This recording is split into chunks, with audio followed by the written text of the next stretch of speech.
Content warnings for this episode include dysphoria, anti-trans bigotry, mental health, misgendering, racism, and trauma survivorship.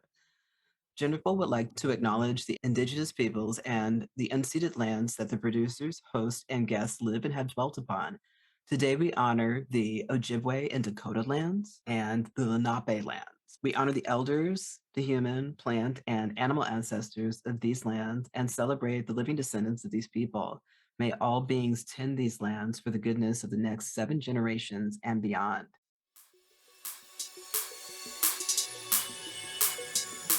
Meowdy folks, welcome to Genderful, a talk show interviewing gender diverse folks about their special interests. The name of our show celebrates that gender expansiveness is wonderful. Hi, I'm GenderMeowster, and my pronouns are they, them. Hi, I'm Atlas O Phoenix, and my pronouns are also they, them. The focus of our show is to interview trans, non-binary, agender, and gender-diverse people regarding their special interests, passion projects, and resources for the gender-diverse community. We want our audience to know that this show is hosted by two folks who also identify as non-binary, transmasculine, neurodivergent, and disabled, with the passion for telling trans stories. If you're new to our show, welcome. We're delighted you're here. At the end of this interview, we have Clouder Query, where we like to ask you a question related to this week's topic. We'd like to invite you, our listeners, to answer the Clouder Query on our social media platforms. This show is made possible by volunteers, tips, and subscriptions. Shout out to those helping us coordinate guests, edit the podcast, moderate the live chat, and post on our socials. If you would like to support the show with your time, please join our Discord server and meet the community and get a regular digest of Solidarity resources. If you'd like to catch us live, join us on Mondays at twitch.tv/GenderMeowster. Show notes will appear in the edited version of the show on Fridays on both YouTube and podcasting platforms. If you love the show, check out some of our earlier episodes. We invite you to remember that we are whole people with robust lives, friendships, challenges, and successes. We loved and are loved, and we are delighted to share these stories with you. As always, we kindly remind our listeners that no person is a monolith of their identities. Your identities can change over time and are valid every step of the way. And if you think you're gender diverse, you are gender diverse. There are no social or medical prerequisites to be included in the community.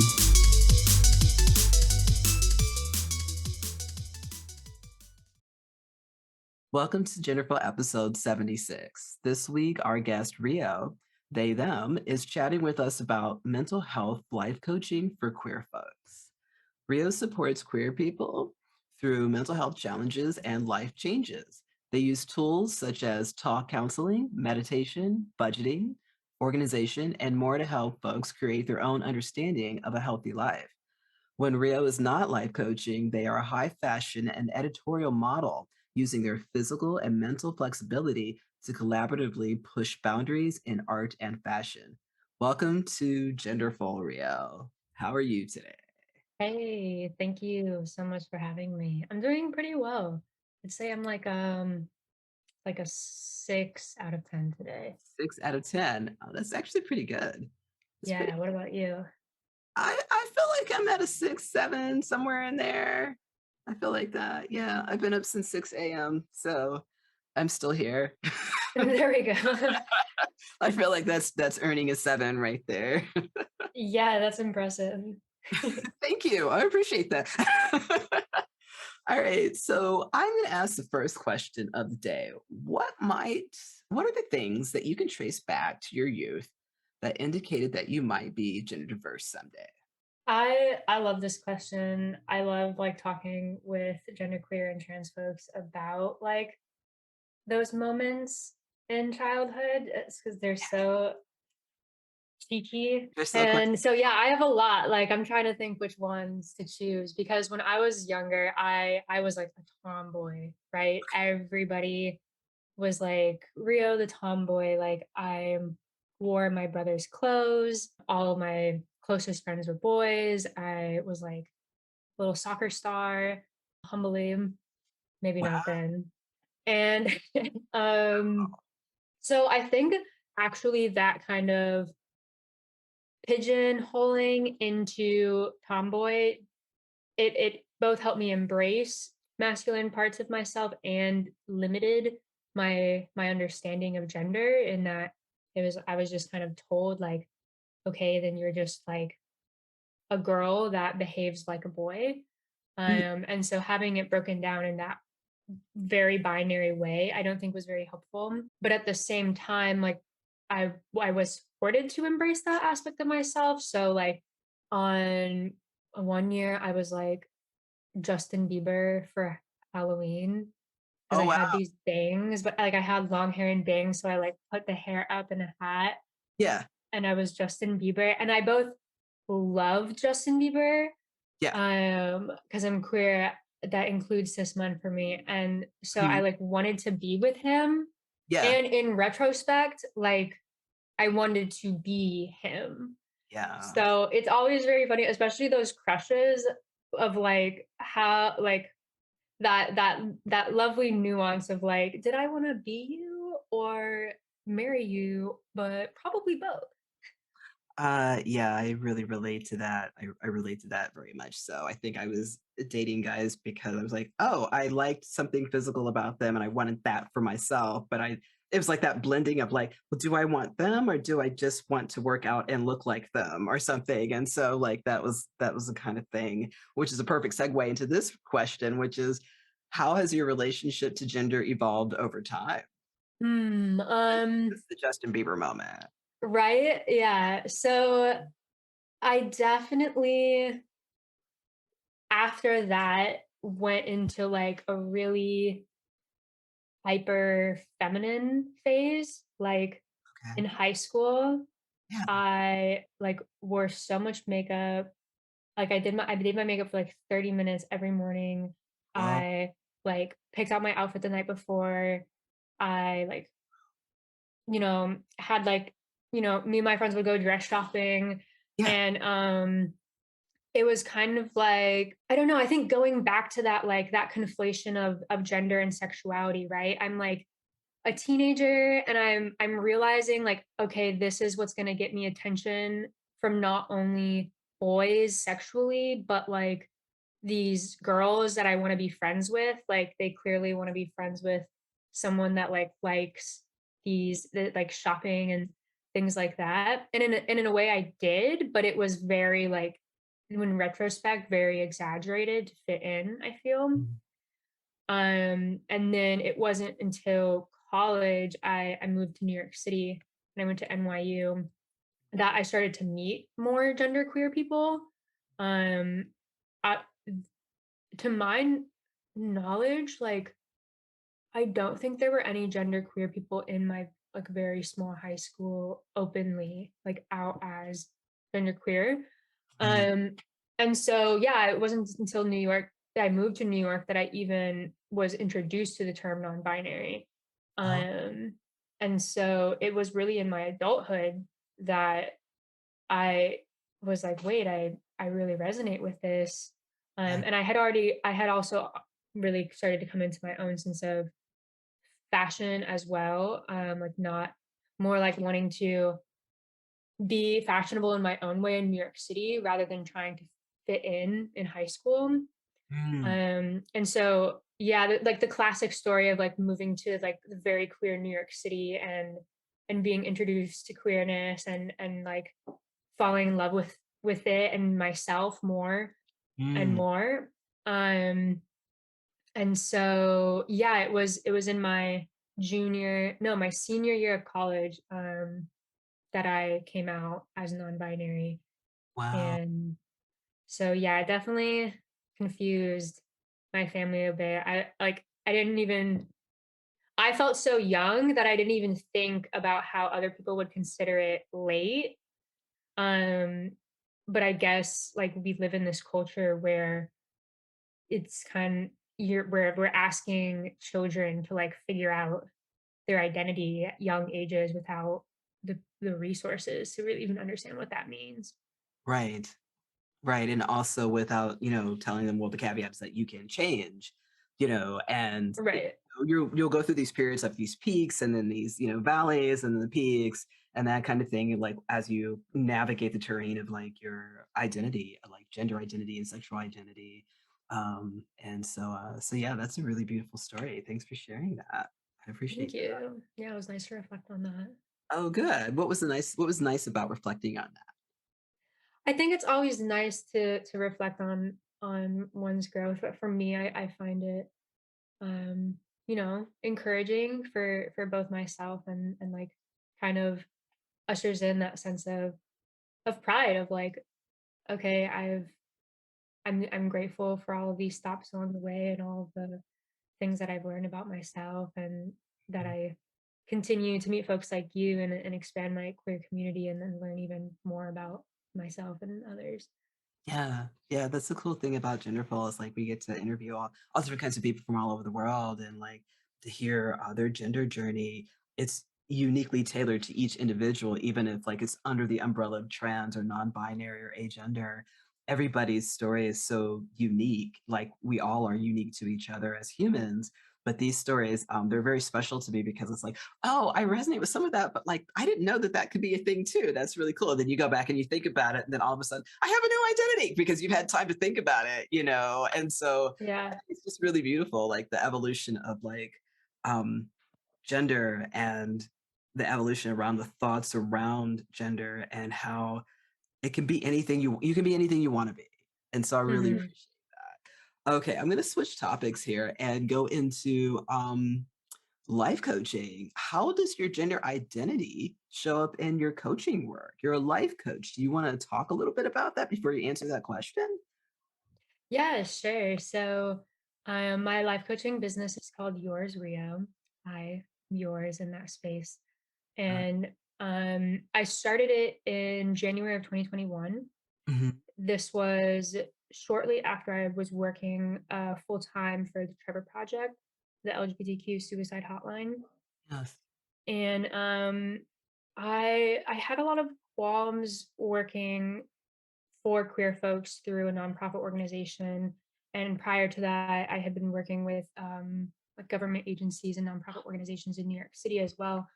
So I was trying these different avenues of how to support queer folks, and I was really finding that um, in these systems of like begging others for money, like such as the nonprofit industrial complex, right, where they're constantly trying to have to ask for money and have to prove Yeah. like why they need it, Mhm. that in that process like folks are asked to compromise so many values Yeah. and so many goals, Mhm. and then are bound in terms of what they can do with that money. And so I started Yours Rio because I wanted to be able to create space for queer folks to be able to request the support and receive that support in exactly the way that they're asking.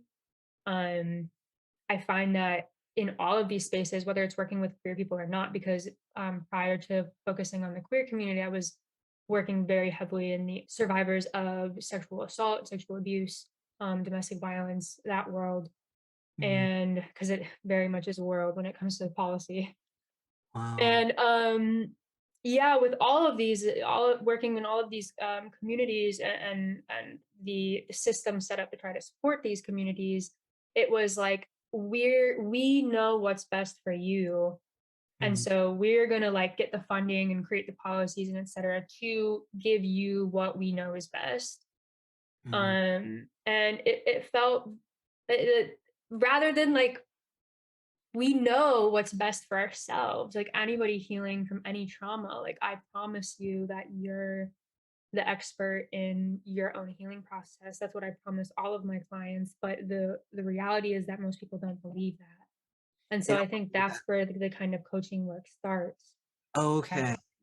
All right. They Is don't believe actually that. being able to believe in order to actually cultivate that expertise, you have to believe that you know what you're talking, that your intuition is talking to you with truth. Right. So it's really about going inside and realizing that, like we like what helps me with like my mental health work is realizing that I have autonomy, I have sovereignty, and I get to use my agency in the way that I see fit for myself. But I also had to overcome a lot of things to get to that place where I could feel that way. And it sounds like the work that you're doing is helping people get to this place to trust their intuition more. Yes, definitely. I've had a few clients that like they feel like they get to this place of like stability, right? Where they can kind of trust that intuition, right? And then they're like, okay, I want to try not doing coaching for a while because it's my goal is to never make clients dependent on my support. Right. Right. The goal is to like empower them to have the tools to support themselves. And I have clients that like become really good at listening to their own intuition and meeting those needs and still want that space like every week or every other week to tell me how it's been going and to get advice on maybe something that happened that week. Mhm. Um and so yeah, it's cool to also be able to change the sessions with the changing needs of the individual because needs are never stagnant. Mhm. That's true. Okay. My question for you is this, and then I'll move on to the next question. Yours, Rio. First of all, I just want to take the time to talk about the name that you chose, and your expression was that you chose this because you wanted to say "I'm yours" in this space for this amount of time to help you see yourself and take full advantage of what your gifts are and to move forward. My question is, are you offering this service because this service wasn't available for you? Mm. Um, I wouldn't say that is like the reason, Hmm. but definitely a reason. Okay. I actually feel really grateful in the amount of support I've been able to receive around trusting myself Mm, and around being the leader of my own life. I think as much as my parents don't understand my queerness, I do appreciate the ways that they empowered me to be my own individual, mm, and to trust my own decision making. And so yes and no, right? There's like I'm like almost taking that and then queering it. got you. So you're taking the lessons you've learned about being your own individual, and you're querying it and giving it to other queers to go and do the same thing too. So this is this empowerment that you've got from this chain to this chain to that chain. Okay, that's Yeah, beautiful. definitely. Thank you. Thanks. Thank you for the work you're doing. This is amazing. Are there any themes that come up frequently in your coaching work? Yeah, definitely. I'd say the biggest one that comes to mind is shame. Mm, I've almost thought about like putting shame in kind of like my advertising, I guess, in terms of the kind of support that the kind of support I'm offering because shame just comes up with literally every single client. mm, Um, in the sense of like manifest the shame as a manifestation of our fears. mhm, So shame of like not when we can't please other people, when we disappoint other people, shame of like the possible shame if we are to be ourselves in public space. That can both come from others and internally, the kind of shame that like is cultivated in arguably like every child growing up in America, in terms of the kind of punitive culture that we live in, right? Like punishment starting from a young age, I've noticed cultivates this narrative of shame in like almost everyone I work with, whether or not it's a really small voice or a really big voice, like we're all kind of like, oh, if you don't, because myself included, I say we, it's like, oh, if I don't do this, then I must be X, Y, and Z, right? That kind of um judgment mhm, mentality. And mhm, so I think both learning how to not judge myself has been like pertinent in supporting my clients with not judging themselves, and it's been fun in ways to actually come up with the kinds of tools and exercises like meditation and affirmations. mhm, um like some folks prefer prayer, some folks prefer like really like logical like book recommendations. to just see what works for that individual to help like make that shame voice smaller and smaller and make that self-love voice bigger and bigger. Wow. And that takes time to cultivate it, obviously. Wow. Yeah. I'd say it's like a lifelong Mhm. practice for myself too. Yeah, a lot self-love is a lifestyle. And, being able to look yourself in the mirror for, at least 10 seconds and just be like, it's okay. Like you had a rough moment a minute ago, or you just woke up or whatever, but I still love you. I may not like what you just did, but I still love you and you're gonna fix this. I believe in you. Like that's kind of like what I have to tell myself when I have those days. And it's just, the amount of time since 2020 when I started doing a lot of mental health work, the amount of time that I spend in the mirror giving those affirmations and that kind of thing has gone from like a split second to like maybe 10 or 20 seconds of just actually having a dialogue. And so I think that's pretty cool that you're able to hold that space for folks so that they can do whatever they need to do to start kind of living that lifestyle of self-love and self-affirmation. So I think that's pretty cool. It's pretty cool. Thanks. Which is a perfect question to segue into, which is how do you show up for yourself while showing up for others? Because you do a lot of work here, a lot of emotional work, and you're working with shame and you're working with all different kinds of things. So how do you show up for yourself? Well, I will admit I'm still learning how. All right. I definitely actually like a moment is coming up for me that I want to share with y'all of last year in August. I was just like go, go, go, just like constantly like meeting with clients, doing modeling things, um, doing hustles here and there to make some extra money and really had like no work-life balance. And at the end of August, I got in a moped accident Oh, and I tore my ACL and had to get knee surgery. oh my goodness. Yeah, it's pretty That's serious. intense. Yeah. Yeah. Um, Definitely very serious. Like surgery is not to be taken lightly, especially knee surgery. Mm. Um, but it was like one of those moments for me where I was like, dang, like I was really like ignoring all of the messages to like pause so much that like the Mhm. universe had to like literally like hit me over the head and be like down Rio like rest Literally. like Literally, yes. Whatever we have to do, we need to ground you right now. Yeah, right. that happened to Mm, me in November.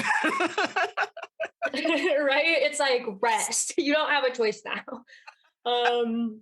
So I did. So I yeah, I didn't. I had to like, and I find that that's a cycle for me. Probably like once a year, right? Where like something happens where I'm like, oh, like I've gotten caught up in the matrix again. Yeah. And by the matrix, I mean like global capitalism, right? Mhm. Mhm. And having to like pull myself back and remember that like actually being an anti-capitalist is allowing myself to rest. Yeah. Like what that can look like on an everyday live basis, like rest is essential to that. And so how I do that now, this year's been a good start to it. Yeah. I've continue my meditation practice. I continue my affirmations. I try and do the things that I'm asking my clients to do, Yeah. right? Yeah. Get enough sleep at night, make sure that I'm eating nutritious food that makes me feel good in my body, Mhm. stretching, being active, um, all of these things are like annoyingly repeated to us over and over again, Mhm. um, that do actually help. Yeah.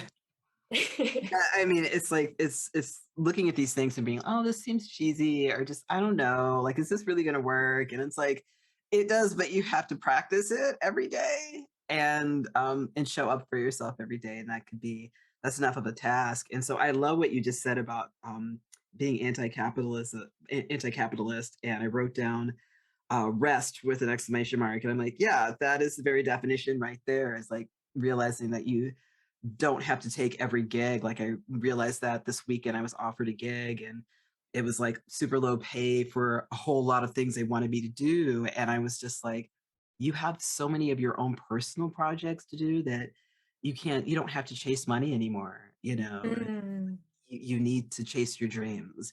So it was like, which avenue, like the capitalist avenue or the dream avenue? And I decided to take the dream avenue and see what happens. And that's really the avenue I've been taking for 30 plus years. And so we'll see what Amazing. happens at the end of that dream avenue.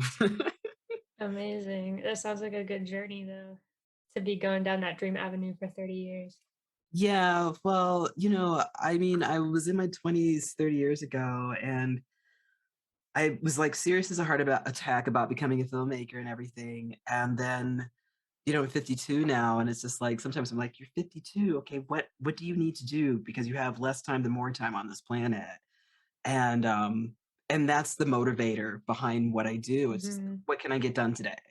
And Mm-hmm. so I'm not so much stressed out about what I don't meet and what I don't get done. I just, okay, what other day in the week can you get it done? But Mm. this is a good time to ask this question, which is, how has your understanding of yourself changed or not changed throughout your coaching career? I feel like it's a great question to play off of what Yeah. you just said. No, definitely. I'd say that my self-confidence and my self-esteem has grown greatly Mm, in proving to myself that I can support people in the ways that I thought that I could. yeah. I definitely met a lot of resistance when I first started my coaching business. I'm 26. My therapist at the time was like, "You don't have a license, like, don't do this." And I was like, "I'm not trying to be a therapist. I'm being a life coach, and you don't need a license to be a life coach." And I actually had to like get a different therapist because I Oh, I I really like it was really inhibiting my work life, like having this voice in my head that I'm not like qualified yeah. enough. But like, I mean, higher education is like an elitist system built intentionally Mhm. to keep knowledge gatekeep. So Mm, I stood fast in that with a lot of anxiety and insecurity. mm, And I'd say having been doing this for 2 years now, I feel a lot more confident and like firm in that belief. mhm, Like I feel like I can feel it in my body more. There's less anxiety when I assert that. mhm, And I'm like constantly humbled that I know nothing. mm, And my clients are constantly teaching me new things or bringing things into the space that I had never considered.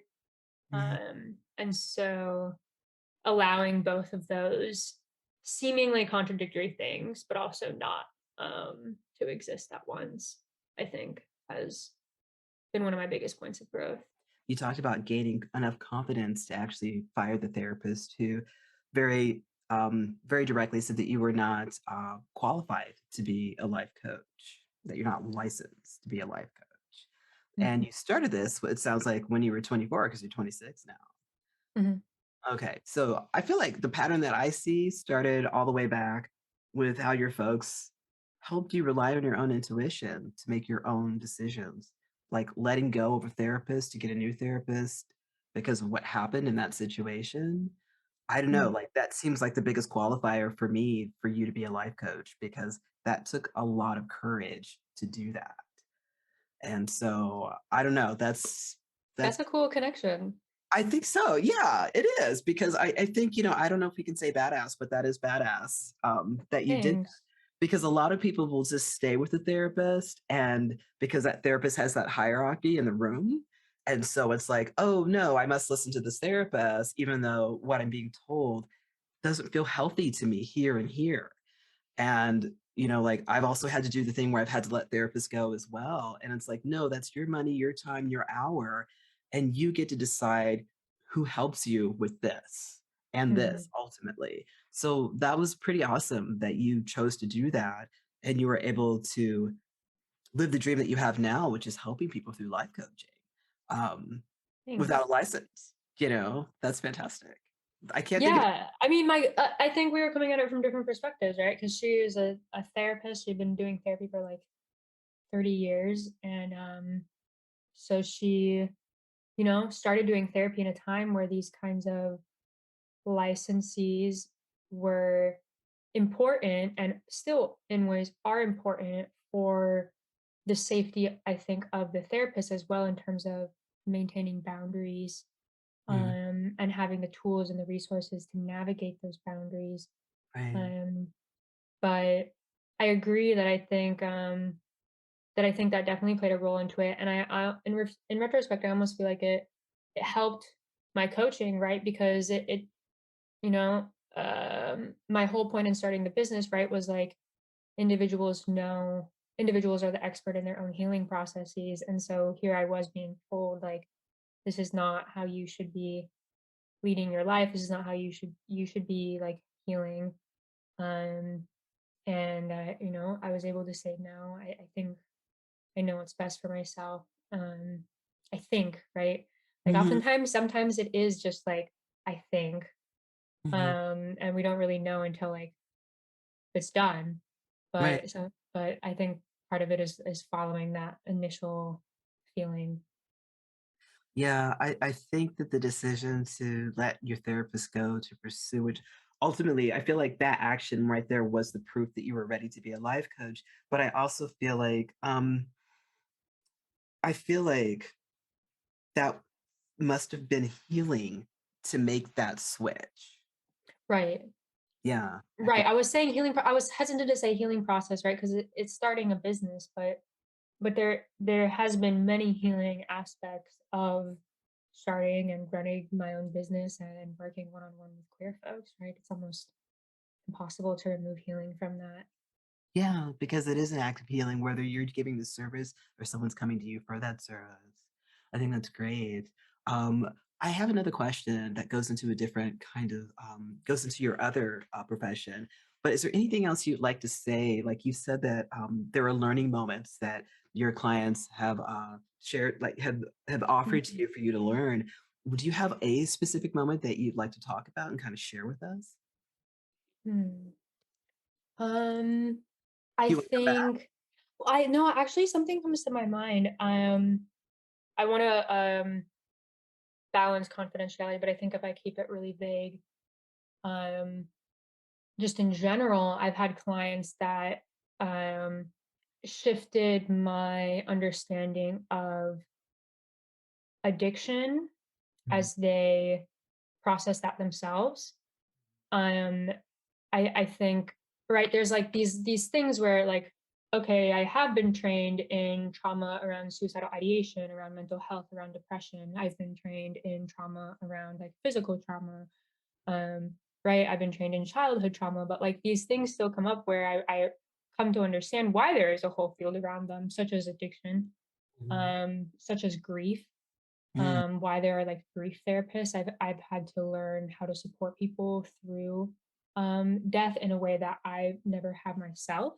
mm, Um, and so yeah, I think being introduced to these different challenges without maybe having lived them out myself mhm, has helped me like grow my empathy, grow my understanding of myself, challenge me to like deep dig into all of the research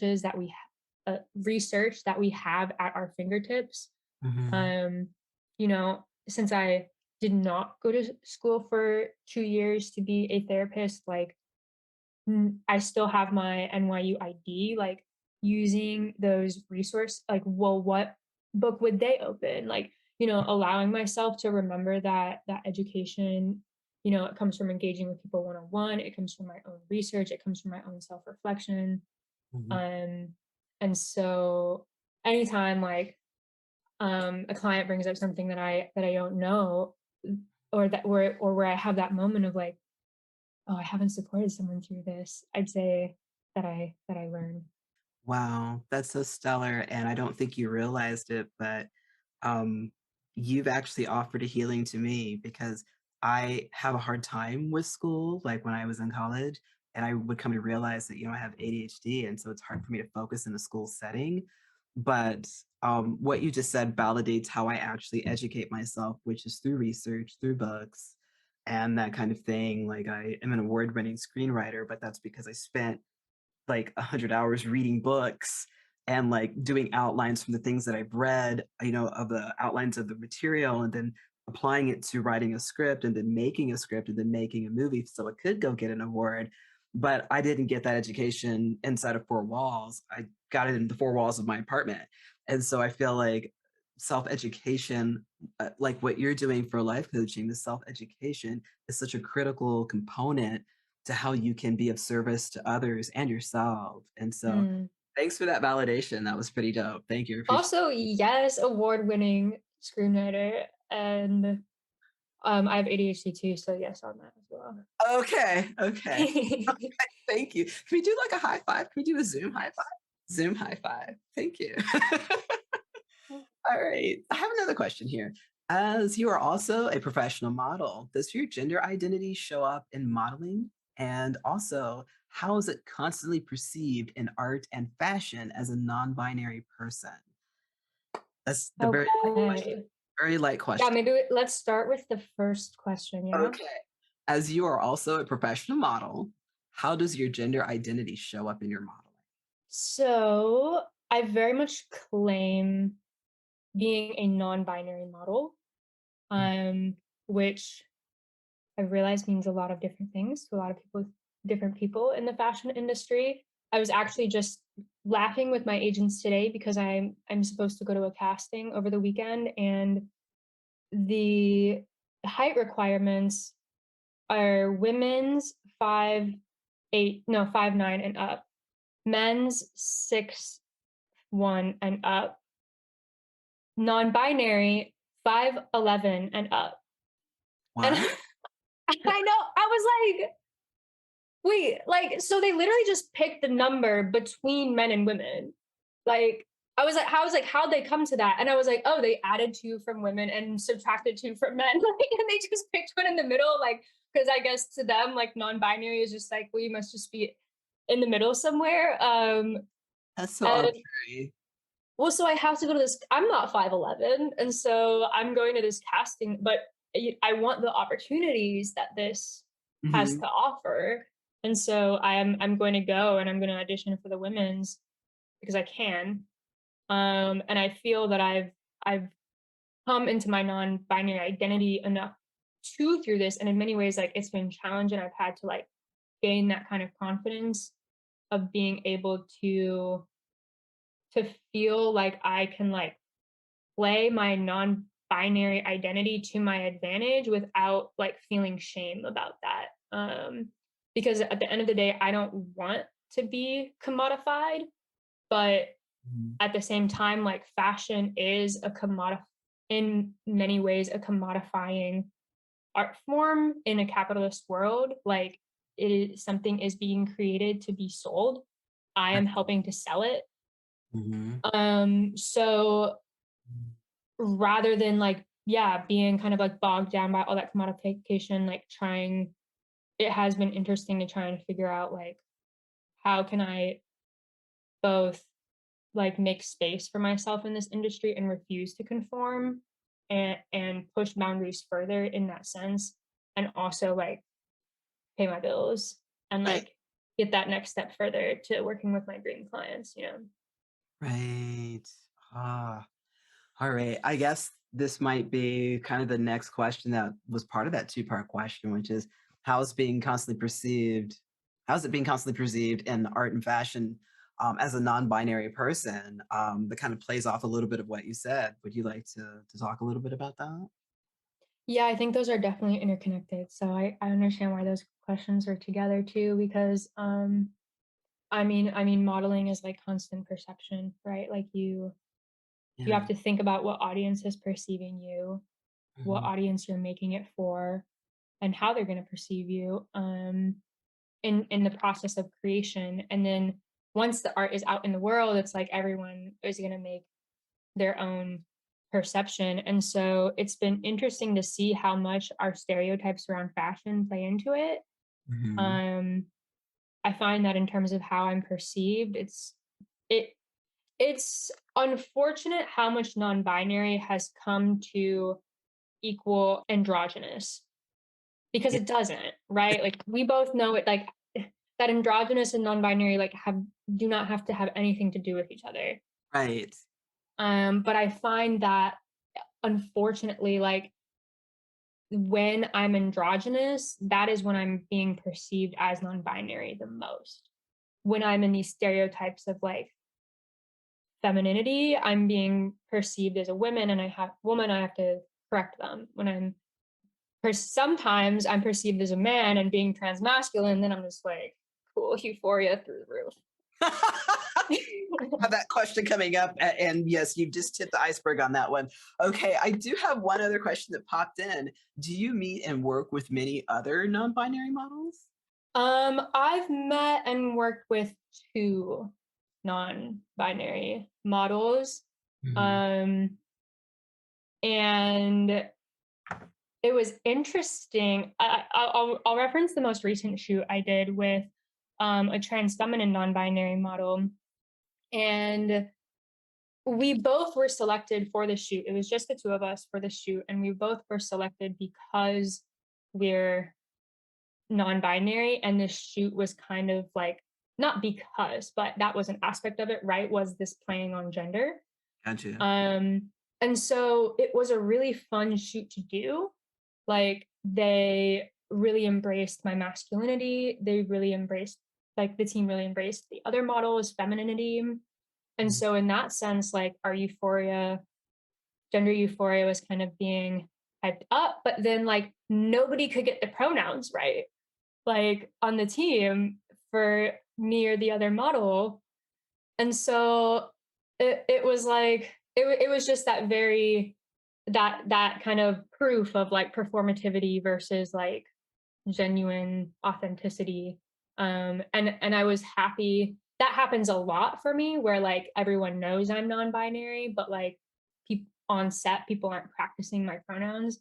And so it was nice that as much as like I wish they also didn't have to go through that, right? Like misery is its best company. We were able to like dish about it after. Mhm. And that person is someone that's still in my life intentionally, because we talked about like wanting to stay connected, not knowing many like non-binary and trans models. Okay. And so yeah, and then other folks, they'll be modeling exclusively as women's or exclusively as men's, and then you find out they're non-binary. And sometimes it's just like their career started earlier than they came out, Oh, or they made that decision like for their money bag, you know? so they made the decision to come to be non-binary. Oh, no, no, no. Like made the decision to stay in that kind of like women's lane or men's lane To keep, because that can keep the money consistent. Yeah. yeah. Wow. Wow. Yeah. That's interesting. So it's sort of like straight for pay almost. Yeah. Makes I sense. kind of. Like hetero for pay. And so that's interesting. Huh. Okay. All right. How do you balance both careers? I let all of my clients know that I'm a model Hmm. and that the fashion industry is very sporadic. And I allow my clients the same freedom and flexibility because their lives can also be sporadic. So I have a very flexible cancellation policy, Hmm. and the cancellation of policy applies to me too. So if a client cancels, they can reschedule within the week, um, and for like no fee, right? There's no fee to reschedule, even if it's same day. Hmm. Um, if we can't reschedule within the next 2 weeks, then there is like half of the session fee. But the same applies to me too. So if I have like a really important casting, um, and I have a session with a client the next day, I might reach out to that client and ask like, do you have availability to reschedule? I don't, it doesn't happen too often, but when it does, most of the time they do. And in the instances where it doesn't, then they get 50% off of their next session, because I never found that fair how like therapists can just cancel or coaches can just cancel and there's no repercussions, Right.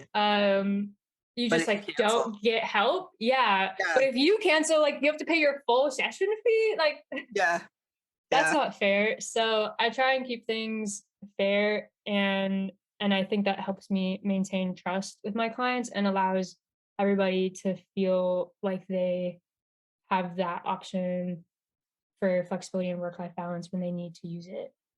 Okay. I love that, the fairness. I love that. Also, chat and Twitch thinks your hair is wonderful, Rio. Just wanted to let you know. Yay! Thanks, y'all. Some hair love. We got to give you hair love. The Uh, buzz. The buzz is new, so that means a lot. I've only the had bus this is like new. a month or two. Yeah. Oh my goodness. Well, I've got a question that's the next question after this question, then we can talk about the buzz there. Is there anything we missed about your work that you'd like to make sure you say? I think I would just like to say, I guess to plug to the folks out there on Twitch that like my all my coaching is sliding scale. And I've never turned a client away because of finances. Mhm, And that's something that I keep really true to heart. mhm, And one of the reasons I started this work was affordability.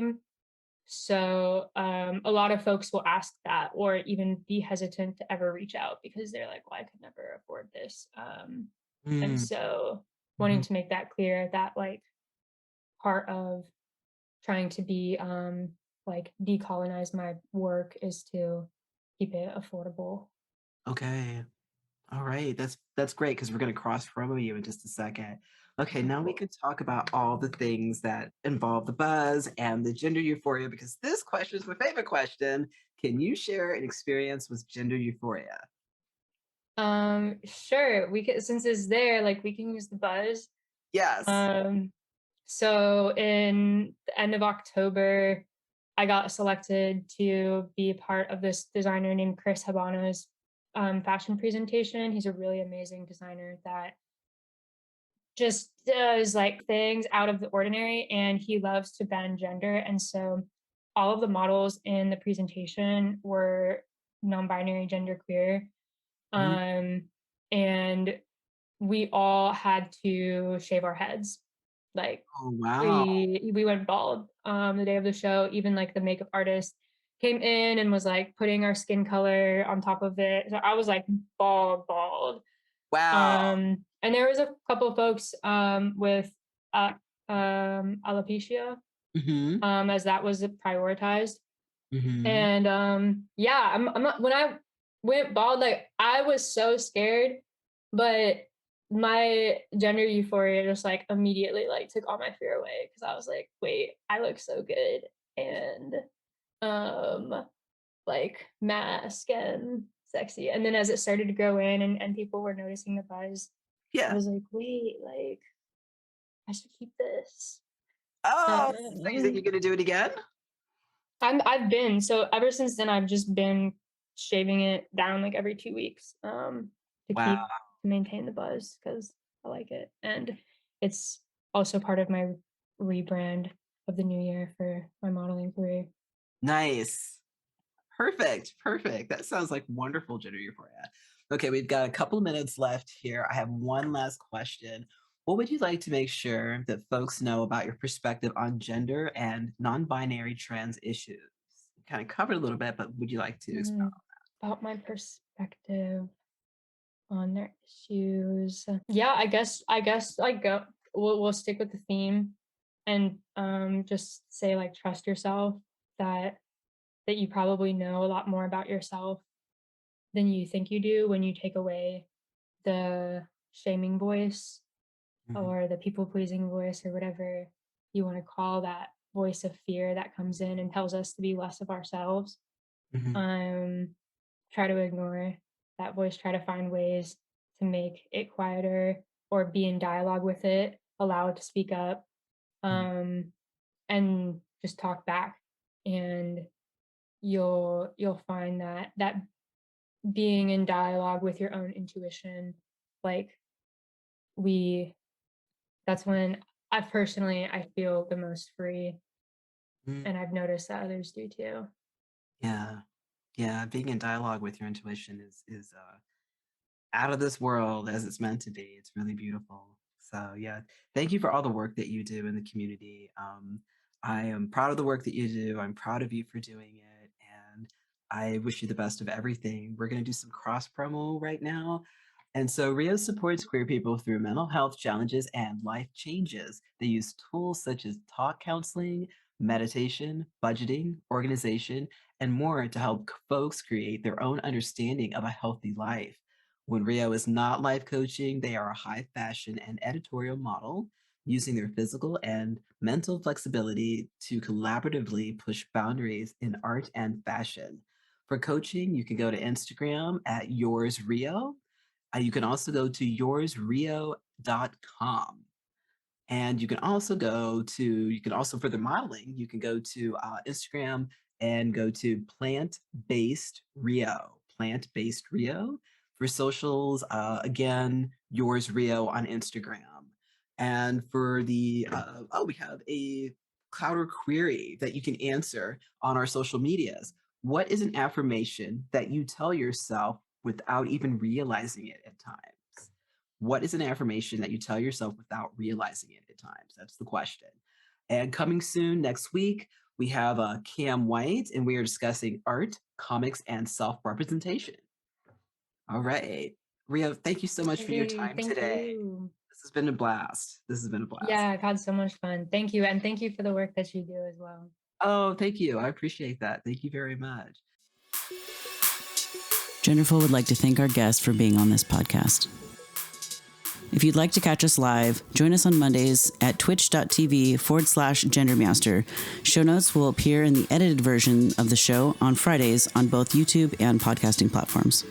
If you have a question you would like the host to answer or are gender diverse and would like to request an interview, please send an email to genderfulpodcast@gmail.com or sign up via the website at genderfulpodcast.com. As a gender diverse community, the Clouder wants to assure our listeners that we are prepared to moderate our spaces. We will get positive and negative feedback on these shows and topics, and we have a moderation team on our channels, socials, and Discord server ready to deal with this.